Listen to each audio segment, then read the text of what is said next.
This video was brought to you by the fine patrons on my Patreon page. These videos are totally ad-free, and if you like this content, take a look at the Patreon page in the description below and consider donating to keep this channel growing. On to the video. What is the nothing? The nothing that devours and destroys. We are used to looking at the world in terms of things with different classifications, but we are wholly unequipped for the task, quite often, of looking for the things that do not exist, or that which no longer exists. When we lose loved ones, we sometimes call them lost, as in, I just lost my grandmother yesterday, and by the tone and by affect, we know this ambiguous classification's meaning. But why lost? Is it as if we imagine that the soul has wandered from its home and is now perpetually lost in the ether? Would it ever find its way back? As I was writing this, in fact, my father spoke to me about what it was like to finally sell off the last of my recently deceased grandmother's belongings. How it felt weird and a bit empty. He wondered if he'd ever see his family again, or if everyone would split off into their own isolated lives now that the family glue had lost its tack. Suddenly, every conversation he had with his sisters and his brothers might have had new meaning, because this meaning had changed once the final result of his actions had become manifest. At least that's how I saw it. He may have saw it differently. Nothing is a tough thing for us to imagine, because we exist in binary states, on or off, movement or stillness, alive or dead. We either are or we are not. Martin Heidegger tried to explain to me that the nothing not only exists, but annihilates. I guess it all depends on how you look at existence. If existence to you is a series of goalposts that, once met, will provide you with the answers to the reason for existence, then this is the other side of being, the nicked, or nothing of existence. The idea that if we look at the world as a place to simply survive in, then we miss all of the wonderful little mysteries of life that make up the entirety of existence. I told my girlfriend recently that I was very worried about death, that all the things I have done in my life have been done from the lens of mortality. I've felt like life is a ticking clock, and every minute wasted is a minute I'll never get back. Do you ever feel like this? I fill my life up with things until I find something that works, a search for Dasein, new hobbies, obsessions, skills I wish to sharpen, but then life becomes less life and more something else. I know someday, maybe not that far from now, death will come for me, as he comes for all of us, and I don't want dirty laundry piled up when he comes. Leave no thing undone, no words unsaid or unwritten. Leave something behind that will be remembered. How does something go from being something to nothing? How can we measure nothing? Is it even possible? Is there a photo negative of existence, the tail end of the coin of life's head? Is meaning the other side of meaningless? And at what point does one pass from one state to the other? If your actions are meaningless and they have no impact, do you exist? What is meaning, and how do we quantify it? Let's dig in, shall we?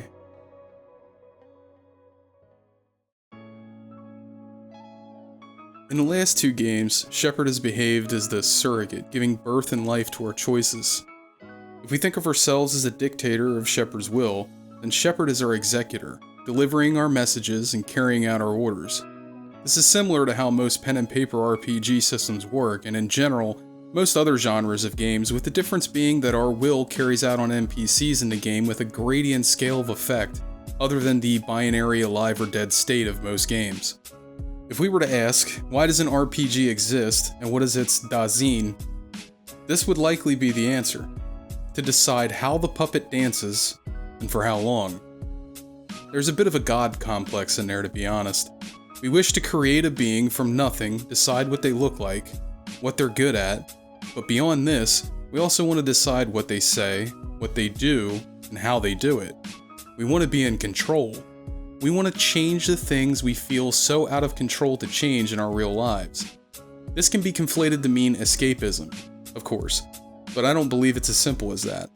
As I alluded to in my Mass Effect 2 video, our actions only have meaning if the effects of those actions are long-lasting. I will go one step further to say that those actions are only truly meaningful if the implications are also fluid in their meaning. Heidegger is famous for his work. He's also famous for joining the Nazi Party and being elected as rector of the party in 1933 and resigning in 1934. He remained a member of the Nazi Party until its dismantling after World War II. It is said that Heidegger had never expressed guilt or shame over his affiliation, and it is said that he'll only have expressed once, in private, his regret. It is said that Heidegger described his affiliation to the Nazi Party as the greatest stupidity of his life. This story would not be interesting had he never expressed remorse, for remorse is the drama of life, and we as humans find this fascinating because, I believe, it opens up new questions. Why was this the greatest stupidity of your life? What did it cost you? And what I think is the most important aspect of this, did everything turn out the way you had hoped? The story of his life has all the necessary ingredients to be interesting to us. A classic tale of someone that climbed a mountain but was sent tumbling down rear over ear.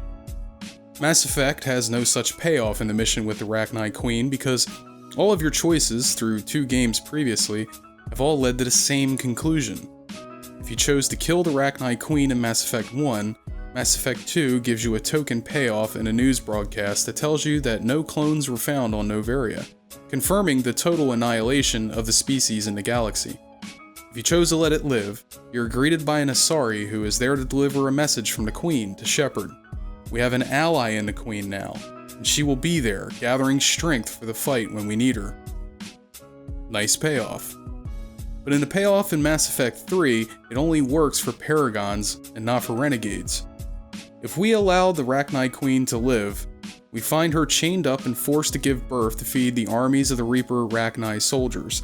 And if we killed her, they create a clone somehow, and the clone is somehow able to give birth even though it isn't a queen. It's a confusing mess, and a contrivance. See, the Paragon option is an excellent example of fluidity of meaning. We saved her either to ensure the survival of a strong ally, or because we didn't want to be responsible for destroying an entire race of sapient life. Whatever the case may be, the meaning of our actions start out one way, then by the end of the trilogy, fluidly change to a different meaning and force us to make another decision. Does it live, or does it die?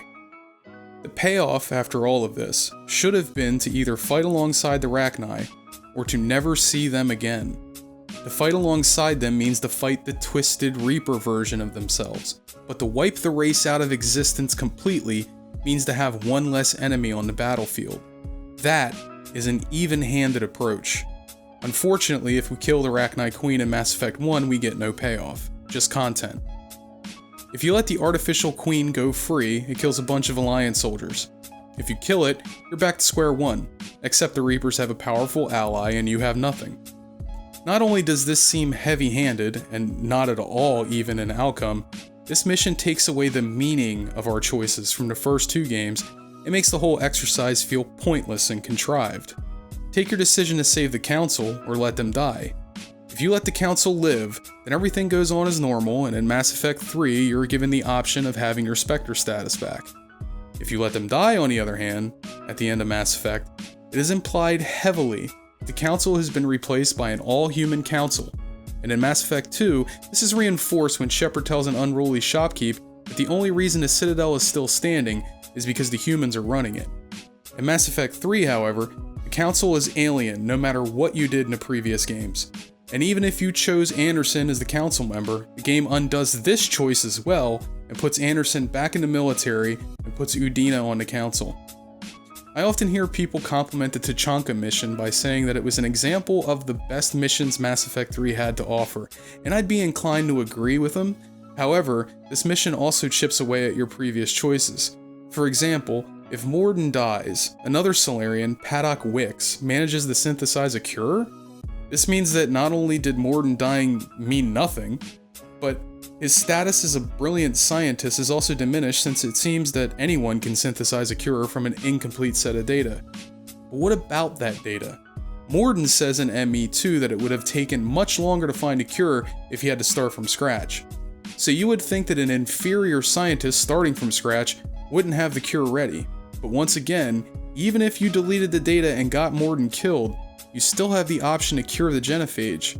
Sure, it is giving you options, but the end of these missions should be determined by what you have done in the past and not what you are currently doing. Our actions should have consequences, especially in the last of a trilogy.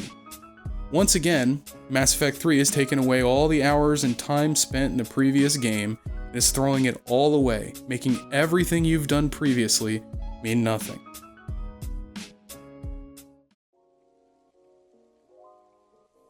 What is Dasein and what is Nicked, as according to Heidegger? Well, believe it or not, many people will say many things because he has been called the impenetrable philosopher, even untranslatable in his native language.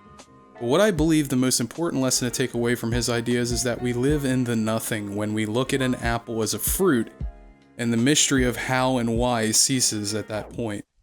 We live in the nothing when the subjective reality around us is good enough, and we no longer ask questions about it. Essentially, if our reality is based off our experience and our understanding of the world, perception, then our world is only as real as our curiosity makes it. When we stop asking questions, the world around us ceases to be real, or at least stops its march towards truth. What then is the purpose of dialogue? When is dialogue true to its Dasein, or its being, and when does it become nicked, or nothing? Much like the ending, which I will get into at length, the gameplay, other than combat, up to this point, is all about taking away your choices or minimizing the impact of them for sake of a less complicated development cycle. The effect of this choice is that Mass Effect 3 feels more like you're watching a game rather than playing it. In any given dialogue or cutscene, you can count on one hand how many choices you will get to make from a dialogue standpoint. Most of the time, especially in the first 4 or 5 hours of the game, I counted 2 choices on average in any given dialogue. Take the opening of the game for a great example of how dialogue plays out. First we watch a minute and a half worth of cutscenes, then we hear our character speak for the first time. And it's not because we chose what he has to say. The game did that for us. In 20 lines of dialogues, 7 of which are Shepard responses, and nearly 3 minutes of cutscenes, we are finally given our first set of dialogue choices, and it is 2 choices, both meaning the same thing once you choose them. This trend continues throughout the game, and rarely does the dialogue feel fleshed out. Essentially, you have less choices, which makes you feel like you are watching a game instead of playing it. But it affects so much more than just that. It too, along with the previous examples, chips away at the meaning of your actions in previous games. When we meet a character from a previous game, we rarely get to choose how we greet them. Did we like them? Did we hate them? It didn't matter. Because the game just assumes that we liked them and agreed with their decisions, and the less choice we get in how we interact, the more the choices that were set in stone in the previous games get worn down and eroded by these watered down choices. This might not sound like a big deal to you, and sure, maybe it isn't, to most players of Mass Effect. After all, this is what analytics, consumer insights, and research is for, to trim the fat and slim down the experience to only what people want and need. The problem comes in when we call this game, and other games like The Witcher 3 for instance, an RPG. What is an RPG? Now, I've spoken at length about this in various ways, but let's analyze the individual words to find their Dasein or their being. Role. The common definition of this word describes an actor and the part they play in a given work, but in nearly every definition, there is mention of, in quotes, a part to play. The role in role-playing game is a part that the player is acting out. In a true RPG, you create a character, their backstory, and their attitude, and if the game accommodates these choices, the player is happy, because they are truly allowed to play the game and the part the way that their character would if he or she existed. Mass Effect 3 lost its role Dasein in the moment that it started limiting player choice and their past choices being rendered meaningless. Playing. The act of engaging in activity for enjoyment. Well, this is something that nearly every game will cover, so this is a no-brainer. And game. Yup, this is a game alright. So the part where this game fails is in a role-playing aspect of it. Notice I made no mention of stats, weapons, or anything combat related here. This is not necessary when talking about role-playing because we are not talking about roles like tank or DPS, etc., etc. In fact, many RPG pen and paper systems like Call of Cthulhu do not stress the combat aspect of the game more than the RPG and investigation aspect of the system. It is more than possible to make an RPG that has no combat, so it isn't terribly important to this discussion. We are talking about the act of acting. By failing at 1/3 of the role-playing game trilogy, it fails in its arguably most important aspect, the role-playing part. Sure, it's still a game, but Madden is a game too, and I wouldn't call it an RPG just because you can level up your player stats. To hammer this home, let's look at what Mass Effect 1 was as a whole package. It was an RPG to be sure, but it was also a third-person shooter with a pause-based strategy component. Mass Effect 3 improved on the third-person shooter aspect and is, through and through, a shooter. Not much is missing there. It is only in the RPG system that the game has taken a hit, and to me, it is a hit large enough to sink a multi-hull tanker. Another more conspicuous way this game undermines meaning is in the way it handles the triggers of certain events. I'm gonna do a what-if exercise real quick. To do this, let's assume that you, like I did, saved Kaidan in Virmire. You take him along in the first mission, and you begin your on-foot pursuit of Dr. Eva. Have you ever noticed that Dr. Eva is invincible?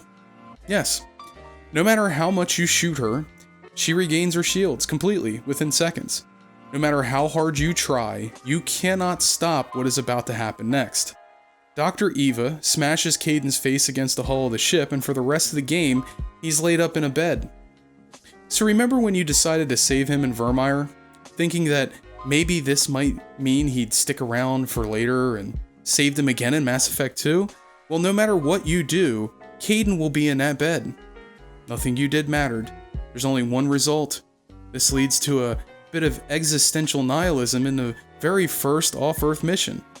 Or put another way, the player begins to realize, at least subconsciously, that they are not in control and therefore go with the flow, never asking questions, never diverting from the path or exploring options. Up and to the right, or down and to the right. Hit a button. Some players may even skip the dialogue entirely in order to get what can be arguably called the gameplay portion of the game. This nihilism is caused by the fact that, in the very first few hours of gameplay, our choices didn't matter from previous games. We don't get to choose our dialogue 70% of the time, and events will play out the way that they're going to play out regardless of our choices and our skill. I thought that maybe the opening was the problem, and dialogue gets better from there on, but the more I played, the more I realized my lack of control. When something as important as dialogue, something that takes up such a large portion of the game, is an exercise in watching and waiting, the game becomes a passive experience, no longer played, but observed. The result is boredom. A large portion of the gameplay, therefore, is nicked, is nothing, and therefore, aside from a few important choices, combat is the only meaningful interaction we have with the game. Let's look now at what is perhaps the most important choice, and that is the final choice of Mass Effect 3. This is something that many YouTubers have decried for a dizzying array of reasons, many valid, some less so. But I think I have a different take on this. At least I think I do, as I don't have nearly that much free time that it would require to watch every single rant about this ending that has ever been made. My take is in line with the theme of this video. This ending is not satisfying not because of the quality of its ending, which is a problem, but because of choices up to this point having meant nothing. To illustrate this thought, I want to bring up another, seemingly unrelated game, Deus Ex: The Human Revolution. See, in Deus Ex 3, you're confronted by many choices, usually playing out in dialogue, some playing out in mission. For instance, do I kill the terrorists or do I knock them out? Do I spare the guy with the hostage or do I shoot him? These choices sometimes come up again, but for the most part, these choices really have no consequence because none of our choices mattered in the end when we get to choose our ending by hitting one button or another. And it's compounded by the fact that even that choice didn't matter because, well, mankind divided retconned our choices anyway. Mass Effect 3's ending behaves in much the same way. We get to the end, after well over 80 hours spent on 2 games, and we're confronted with some supernatural stuff that feels out of place in our sci-fi game, but if we ignore this and drill down to the core of what is happening here, the problem becomes obvious.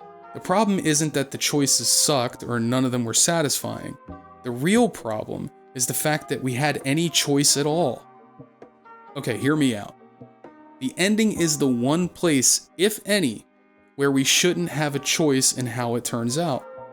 As I said before, in order for any of our choices to have meaning, the end result must be the effect of our choices, not the outcome of our last choice.